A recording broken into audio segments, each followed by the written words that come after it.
User joined your channel.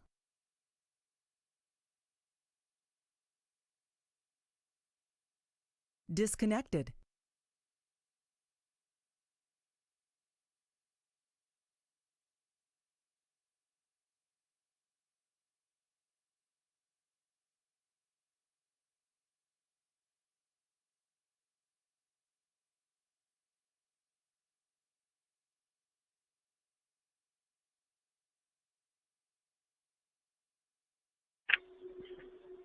All right, good evening or good afternoon, depending on where you are.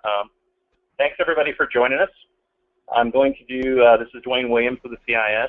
So we're going to be running a Panoply event for you. This is the Alpha Bracket out of the 2016 tournament. We will have the Alpha Bracket today. We'll have the Bravo Bracket November 9th, and then November 19th will be the Charlie Bracket. The top two teams from each bracket will advance to the finals. And then the winners of the finals will get the terabyte SSDs like I talked about. So I've got a few slides I'm going to go through. I did send those out just now as a PDF. There's a couple of links in them that I'll also talk about as we go through. Most of this information has either already been given to you or it will be on the portal system that's inside the environment. Hopefully you all got a chance to check your credentials. During the competition, this web session will stay open. I'll probably mute my phone line and leave the chat session open. So if you have a question, the best way to do it, honestly, is through that chat window. You can right-click on it, send me a private message. If it's just related to your team, I'll address it with your team, and we'll go from there.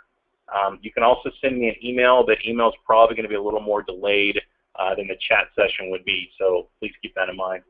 So taking a look at the slides, we're here for the 2016 tournament. This, like I said, is the Alpha Bracket. It's going to run from 5 p.m. to 9 p.m. Pacific today.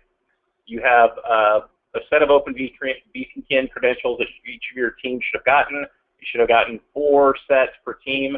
The big thing about those credentials is you can only establish 1 tunnel per credential. So if you're using Team 50A to establish a tunnel on your Kali VM, you cannot reuse that credential to establish a tunnel on a Windows box or a different machine. So you do have to be aware of that. And we've had instances in the past where people would launch a session with their Kali image, and then they try to get on a Windows box for some reason and leave the Kali running, and that tunnel is still established. So if you try to establish a second tunnel, it will fail. So keep that in mind. You can only do 1 per. Most of the time when people have problems with the open VPN connections, it's because they've already got a tunnel established somewhere.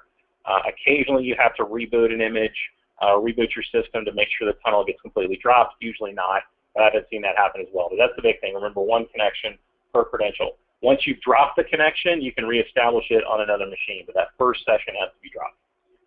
In this GoToMeeting session, we don't have a whole lot of connections. I apologize for that. So we're asking that you keep it to 1 session per team. You can leave this open the whole time. I will provide, like I said, updates in the chat session, or if you have a question, you can ask those to me and our team here in the chat session. Use that chat to ask the questions. Like I said, you can email us or even call us directly or pop up on the audio, but if we're away from the desk for a while, we're going to be looking primarily at that chat session. So I would say put your questions in there. It works pretty well. Inside the environment, hopefully everybody got a chance to connect to the environment. If you did, hopefully you went to the portal. The portal address has not changed, so it's going to be sitting at 192.168.100.100. You have to be connected to the Panoply environment through your open VPN connection to see the portal, to access it. It is not accessible to the world. You have to be inside the environment. You got to be connected to your VPN. On that portal, there's a lot of information. Specifically, you're going to want to go visit things like the Targets tab. The Targets tab will list the IP address of all of the stored targets. It will tell you where that system is. It will tell you what critical service we're monitoring on that system. It will tell you how many points per check that system is worth and whether or not that service requires anonymous read access. So definitely go there. You can scan the entire range if you want that target range. All the targets are going to be on 172.1750.x. The .1 is the gateway address. It is not a target. But all of the targets will be in that 172.1750 address space. They're kind of spread out through there, but the targets tab tells you exactly where they are. So if you want to save some time and scan those specific targets, I'd recommend it. So look at the Targets tab. A target tab will also tell you how to mark, a little bit about how to mark each critical service. The critical service that's being scored is the one that counts. So if the system is, let's say, 172.17.50.6, and we're monitoring a DNS service, that's the one that we're going to be checking. The DNS service has to be up and running the whole time. The scoring engine checks every 2 to 3 minutes to see if the service that's being scored is running, if it's functional, if the content is still there, if it's still available, and if it's owned by somebody. If it's owned by somebody, the content's still there, and it still works as it did before you took it over, you're awarded points for as long as you can hold on to it. So somebody can steal a target from you. You can steal targets from other people. You're welcome to lock down targets once you take ownership of them. The thing to keep in mind is if you do anything that locks down the target such that the scoring engine can't reach it anymore, we will mark the service as dead. If we mark the service as dead for too long, we will take it away from you. It's 5 checks. If you fail 5 checks in a row, we take that service away. We reset that virtual machine to its initial configuration, and it automatically goes back into the environment as a target. On that portal, there's also a scoreboard link. At the bottom of that scoreboard link is a service status link. Click on that. It will show you the status, the last 5 checks of every service being monitored in the environment. And so you can see if somebody owned it, if you own it, if it was marked down, if you're trying to attack somebody else's service and it was marked down, that sort of thing.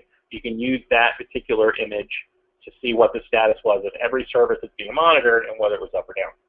The Help tab will show you some interesting things. It will have some information on how to mark specific services. There's also 2 walkthrough videos that will show you how to get into those demo targets. If you've never done anything like this before and you've got a Kali VM or you've got a Kali image, go ahead, you can walk through those demo targets. They are worth 0 points. So if you take ownership of it, that's great practice, but it's not worth any points for the game. So they're marked as 0 points. They're in a separate section on the targets list. The video also tells you which target that applies to. But those demo targets are great. The videos are great for just kind of walking you through if you've never done it before, and explains how to mark those too. If you know what you're doing and you've played this before, don't waste your time with the demo videos. You know how to break into a machine, you know how to start manipulating files and changing things, and go straight into the game and start playing. So I wouldn't recommend doing the demo targets if you're comfortable with what you're doing. On that target listing, like I said, the point values for each service, the services are worth 1, 2, 3 points. Those points are awarded for every check where you have ownership of it and it's serviceable and functional. The scoring engine will change its source IP address at random. It can also reuse addresses. Anything you do that blocks the scoring engine, for example, if you start blocking IP address blocks, you start blocking services, you start trying to take away anonymous access if it's required, you'll notice that the service is marked down. Like I said, if it's marked down for 5 checks, we reset it, put it back into the environment. So you have to maintain that content and functionality. Absolutely make sure you do that with all services. Remember when you're marking services, some services will reread configuration files. So FTP, SSH, SMTP, POP3, services like that. If you go in and make a flag change or an ownership change and you're not getting credit for it, make sure you've restarted that service. If you don't restart the service, it doesn't reread the headers, it doesn't reread it, doesn't rewrite the banners, so it'll keep it as it would normally was. You won't be getting credit for it. So make sure you remember to reset them. The one other thing I'll say about those is most cases the targets will have a string of 8 zeros where you need to place your hash. If it's something like HTTP service or HTTPS or SMB, it's going to look anywhere in the file that's there. So ownership.html, ownership.txt, anywhere your hash applies, it's going to be fine. If you take over a target from somebody else and their hash is there, make sure you get rid of their hash. You'll probably do that anyway, but make sure you take their hash out, because the scoring engine picks up the first hash that it sees. So if you take over a box, especially like an HTTP or SMB service, and you see that somebody else's hash is already there, take theirs out, put yours in its place, save it, move on, lock them out so they can't get in behind you. There is no global DNS inside this environment. So if you do DNS lookups, if you're running tools that use DNS lookups, it's going to really, really slow you down. So you'll generate all kinds of DNS traffic that will be absolutely useless for you. So strongly recommend turning off DNS resolution whenever you're doing a scan. If you're using something like Nmap, use the -N option, turns off DNS resolution. Most scanners give you the capability to turn off DNS resolution. Go ahead and do that. If you've got Google set as your DNS on your image and you're trying to scan the images, you're not going to get any resolution. All it's going to do is slow you down, so think about that. 172.1750.1 and 192.168.100.100 are not targets. Do not scan them. Don't try to break into them. Don't try to probe them. You shouldn't even be able to get to them, but if you can, please don't try to mess with those. They're part of the infrastructure. If we catch anybody messing with the infrastructure or trying to mess with the infrastructure, we'll have to disqualify your team and block you from playing. So just stick to the targets that are on the target list. Stick to the subnet range that we give you for the targets. All the targets are in 172.1750.2 and up. The targets themselves will have internet access, so you can patch them. You can run updates on them. You can upgrade things on them. That's fine. But some of them may not have their own DNS set. So if you take ownership of a target, you notice that NS lookup is failing. It's probably because it doesn't have a DNS. So you're welcome to use something like 8888, which is one of Google's DNS servers. 8844, both of those are accessible. Or if you have another public DNS that you're fond of and you got memorized, you're welcome to use that one. So this machine is not on the target. There is a music server. So the music server, it will be playing a playlist of movie themes and video game themes. And it is in that 172.1750 range, but it's not going to be on the targets tab. So we do not list it. It is in that range, but it's not on the targets tab, so you have to find it. So you might want to do a light scan of the whole space if you want to go after the music server. If you get into the music server, you get to control the music within reason. If you start playing nothing but explicit lyrics, or you go on a 40-minute dubstep kick, we'll probably have, we'll take it away from you and reset it. So let's take a look at that. If you are the first team, and only the first team, to get into the music server, it's worth 25 points. So the first team that manages to get into the music server and prove that they own it will get a 25-point bonus.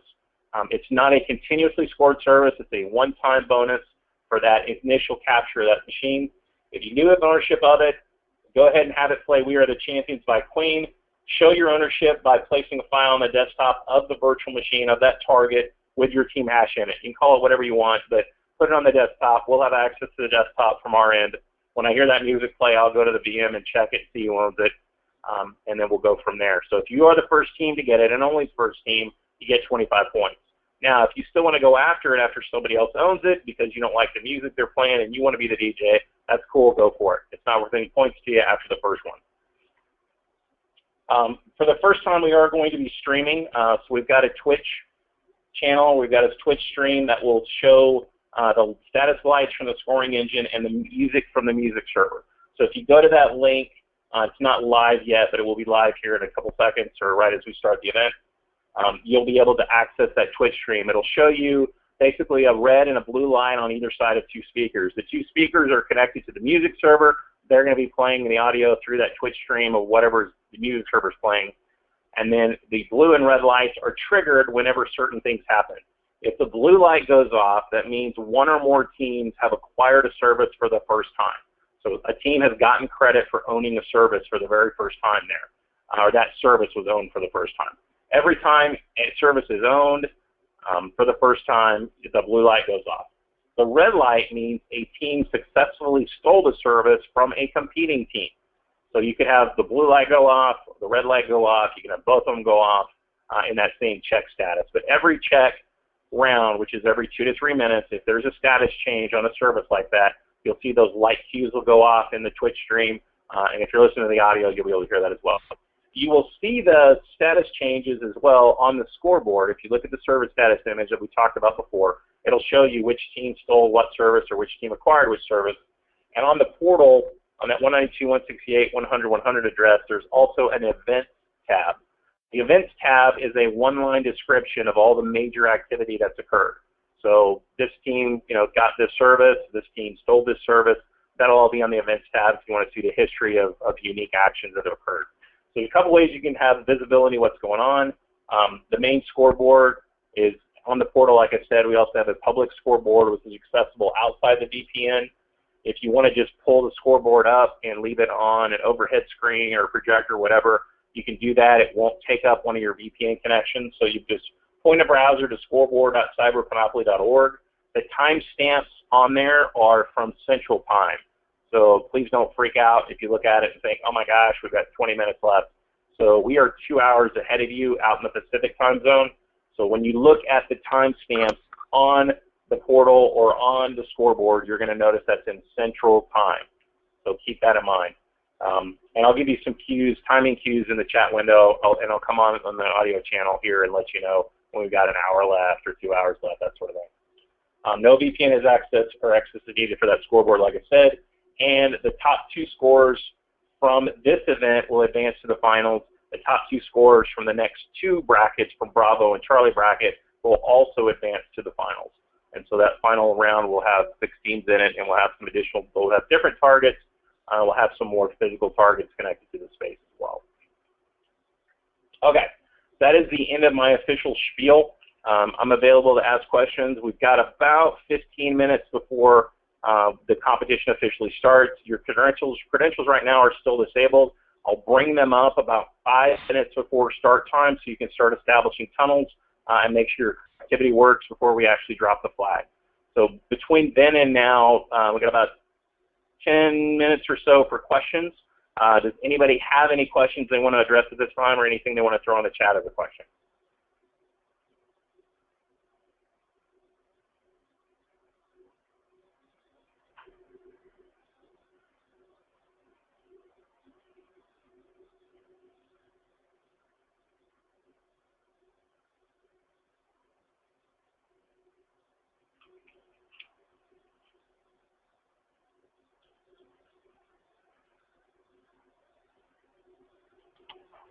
Okay. I'm going to go ahead and mute my audio on this end. We've got a couple things to spin up and make sure we're running before we get started. Like I said, I'll give you a 5-minute warning when I re-enable the credentials to make sure you guys can pop up your tunnels and make sure you're connecting.